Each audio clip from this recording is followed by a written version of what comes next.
Welcome students. यह video unit class 12 unit 1 solid state यानी कि ठोस अवस्था का लेक्चर नंबर 3 है। पिछली वीडियो में हमने ब्रेविस लेटिस तक पढ़ा था, जो कि आपका उसका आंसर 14 होता है। आज हम लोग पढ़ेंगे number of atoms in unit cell, यानी कि हर एटम का यूनिट सेल में कितना कंट्रीब्यूशन होता है, कितना योगदान होता है, वो हम लोग देखेंगे। एक एटम अगर आपका यूनिट सेल का कोना में अगर होता है तो उसका जो कंट्रीब्यूशन होता है वो 1/8 होता है ना। यानी कि कहना चाह रहा हूँ कि अगर ये आपका यूनिट सेल है तो जो एटम आपका होगा वो 8 कोना में इस तरीके से होता है, और जो कोना में आपका होता है उसका कंट्रीब्यूशन क्या होगा 1/8। ठीक है। अगर अगर एटम आपका फेस में है यानी कि फेस सेंटर्ड में है तो उसका जो कंट्रीब्यूशन होता है वो हाफ होता है। यानी कि अगर आपका ये ब्लू वाला आप जो देख रहे हैं, अगर यहाँ पर अगर एटम होता है वो 6 फेस आपका है, 6 फेस में होता है, तो एक फेस में जो आपका एटम नज़र आ रहा है तो इस एटम का कंट्रीब्यूशन कितना होगा 1/2। बॉडी सेंटर में क्या होगा, बॉडी सेंटर यानी कि सेंटर पे आपका होता है इस तरीके से, तो उसका एक कंप्लीट एटम का शेयर होता है यानी कि 1 होल एटम। ठीक है। एंड सेंटर में क्या होता है आपका 12 एज अगर होता है, एज के बारे में बात कर रहे हैं, जो आपका एज यानी कि कोर के बारे में बात कर रहे हैं, तो आपका कोर होता है और ईच कोर में आपका 1/4 होता है। ठीक है। तो ये एज सेंटर्ड हो गया। ठीक है। एज सेंटर यानी कि कोर का सेंटर, यानी कि मैं इसकी बात कर रहा हूँ यहाँ पर। ठीक है। तो इससे ज़्यादा प्रश्न नहीं आता है। आपका प्रश्न एग्जाम में जो आता है कि कॉर्नर में अगर एटम है उसका कंट्रीब्यूशन क्या है 1/8, अगर फेस सेंटर में है तो उसका कंट्रीब्यूशन कितना है 1/2, अगर बॉडी सेंटर्ड है तो उसका कंट्रीब्यूशन क्या होगा 1। ठीक है। चलिए आगे देखते हैं कि एससीसी यानी कि अगर सिंपल क्यूबिक यूनिट सेल है तो आपका जो टोटल पार्टिकल या total number of atom SCC में कितना होगा।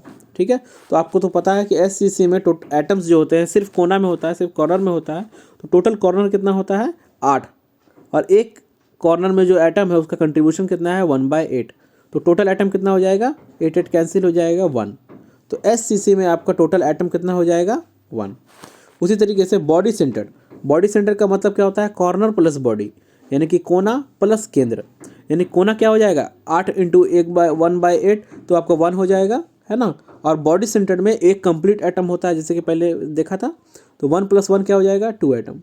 उसी तरीके से फेस सेंटर, कोना प्लस फेस सेंटर होता है, तो कोना में तो 8 × 1/8 कर दिए। और फेस कितना होता है, टोटल फेस होता है 6, और इसका कंट्रीब्यूशन क्या होता है हाफ, यानी कि 2/6/2 आपका हो जाएगा 3। पहले से कितना था 1, कोना का 1 और फेस का 3, तो 3 + 1 आपका 4 एटम हो जाता है।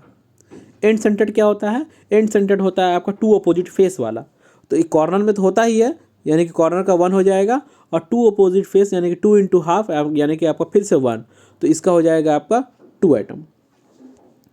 ठीक है। एक बार फिर से आप देख लीजिए क्या बोला था कि एससीसी में आपका जो हो रहा था total number of atom 1, BCC में total number of atom 2, FCC में आपका 4, और एंड सेंटर ये तो बहुत कम ही पूछा जाता है तो इसका 2। नेक्स्ट एक आप देख रहे हैं रेड कलर का जो लिखा हुआ है उसके बारे में मैं बता देता हूँ आपका।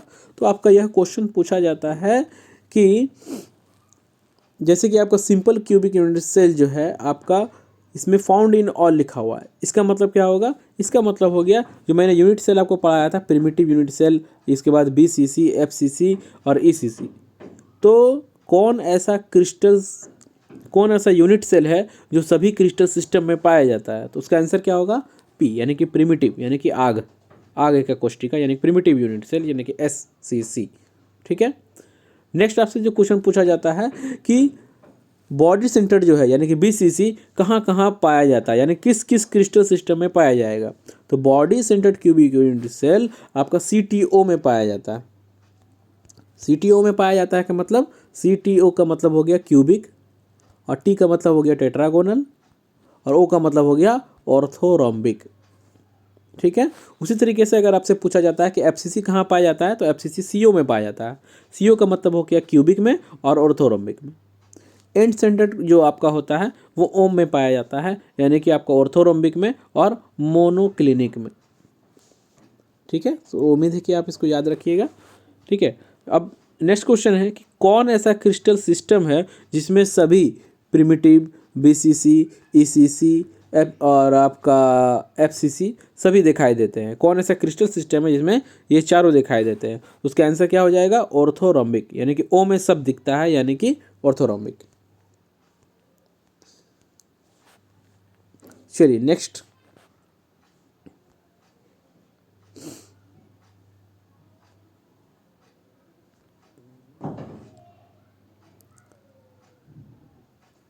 आइए कुछ फॉर्मूला रिलेटेड क्वेश्चंस हैं, उसे हम लोग देख लेते हैं। Atoms A are present at the corner and B at the center of the body. What is the formula of the unit cell? तो सबसे पहले देखेंगे कि A जो है आपका एटम है वो आपका कोना में है। कोना में है मतलब सभी कोना में है, तो क्या हो जाएगा इसका कंट्रीब्यूशन? 8 इंटू 1/8 यानी कि 1। और लिखा है कि B at centre of the body, तो हम लोग जानते हैं कि सेंटर ऑफ द बॉडी मतलब एक ही होता है, तो इसका रेशियो क्या हो गया? ए और बी का रेशियो 1:1, यानी कि फॉर्मूला क्या हो गया? A B. ठीक है, what is the formula of the unit cell?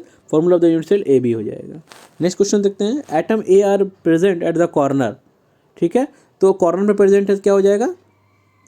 8 into 1/8 यानी कि 1। B at the centre of the body, यानी कि आपका क्या हो जाएगा? सेंटर ऑफ द बॉडी यानी कि 1। 2 atom are missing from the corner of the, तो व्हाट इज द फॉर्मूला? तो बी में तो मिस नहीं कर रहा है, ए में लेकिन मिस कर रहा है, तो यहाँ पर हम लोग 8 कोना नहीं लेंगे, इसकी जगह पर क्या लेंगे हम लोग? आइए देखते हैं।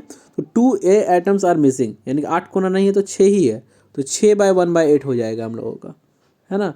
तो इसका क्या हो जाएगा? 2 3 जा और 2 4 जा 6, 2 3 जा 6 और 2 4 जा 8, यानी कि 3/4। तो हम लोग फॉर्मूला देख लेते हैं, A:B। ठीक है, थोड़ा सा क्लियर कर लेते हैं ताकि आपको अच्छा से दिखेगा। तो हमने देखा था कि इसका 6 इंटू 1/8 किए थे, यानी कि आपका ए का क्या आया था? ए और बी का रेशियो जो आया था वो आया था 3/4:1, यानी कि आपका जो रेशियो हो गया वो 3:4। इस तरीके से अगर उसको आप बैलेंस करिएगा तो आपका जो आंसर हो जाएगा इस क्वेश्चन का, इस क्वेश्चन का आंसर क्या हो जाएगा? ए आपका कितना आया? 3 और बी 4, यानी कि A 3 और B 4 आपका इस क्वेश्चन का आंसर हो जाएगा। तो रेशियो मेथड से बना लिए हम लोग, इस तरीके से बनता है। 3 elements P, Q and R, P at corner, Q at the centre, R at the centre of the each face, then what is the formula of the compound? तो P कॉर्नर हो जाएगा, तो यानी कि 8, इसमें कोई मिसिंग नहीं है, तो 8 इंटू 1/8 ही लिखेंगे तो 1 हो जाएगा। Q at the body centre तो 1 हो जाएगा। R एट द फेस लिखा हुआ है तो 6 फेस होता है टोटल, कोई मिसिंग नहीं है, तो 6 इंटू 1/2 यानी कि 3 हो जाएगा। तो जो ऐसे अगर आप रेशियो बैठाइएगा तो PQR, P का 1 है, Q का भी 1 है तो PQ हो जाएगा, R आपका 3 है तो PQR3 आपका आंसर हो जाएगा। चलिए नेक्स्ट क्वेश्चन है गोल्ड एंड कॉपर का। गोल्ड एट कॉर्नर, गोल्ड मतलब AU आपको कॉर्नर में है, 8 इंटू 1/8 यानी कि 1, और copper eight centre of each phase, तो CU होता है कॉपर का, तो 6 इंटू 1/2 यानी कि आपका 3। तो what is the formula of the compound? तो AuCu3 हो जाएगा। चलिए नेक्स्ट आपका क्वेश्चन देख लेते हैं। Atoms A are present at the corners and B at the centre of the each body. 1 A atom are missing from the corner, तो what is the formula of the unit cell? तो atoms A are present at the corner, तो total corner कितना हो गया? एक missing है तो 8 होता है टोटल, तो 7 हो जाएगा यहाँ पर, 7 इंटू 1/8, तो इसका तो कुछ नहीं कैंसिल हो रहा है, तो 7/8 ही हो जाएगा। तो यहाँ पर B at the centre of the body, तो B का 1 ही हो जाएगा। तो हम लोग रेशियो के टाइप का लिख लेते हैं A:B, इसका कितना कंट्रीब्यूशन हो जाएगा? 7:1:1, है ना। तो 8 हम दोनों में मल्टीप्लाई कर देंगे तो 8 A में कैंसिल हो जाएगा, B में 8 आ जाएगा, तो आपका आंसर क्या हो जाएगा? A 7 और B 8, ये आपका फॉर्मूला हो जाएगा। आइए नेक्स्ट पेज देखते हैं।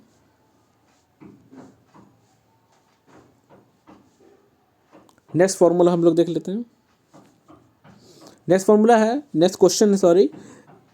ए compound made up of element A and B, A at corners and face centre and B at edge centre and body centre, तो what is the formula of the compound? तो उम्मीद करते हैं कि ये वाला जो क्वेश्चन है मैं आपको कंट्रीब्यूशन पढ़ा चुका हूँ। तो कमेंट में आप हमको बताइएगा इसका आंसर क्या होता है, हम इंतज़ार करेंगे।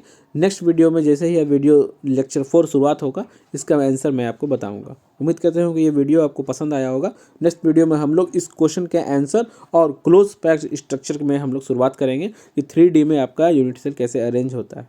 ठीक है, थैंक यू।